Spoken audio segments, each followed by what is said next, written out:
Thank you guys for tuning in to my YouTube channel. Today I want to talk to all my agents out there on how to scale your business during a recession or a crisis. I have 3 tips I want to share with you today.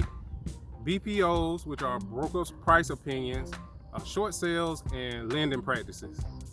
All right, short sales are ways for you to scale your business during a financial crisis or when foreclosure rates are high. So you may ask, what is a short sale? Well, a short sale is when the owner of the property is basically underwater. That's when they owe more on the property than the property is worth.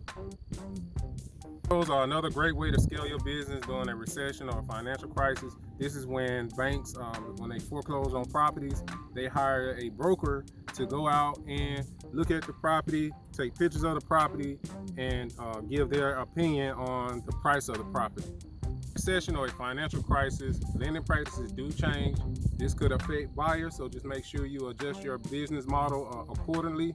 I'd like to thank you guys for tuning in to my YouTube channel. Please subscribe, click the link, ring the little bell. Peace.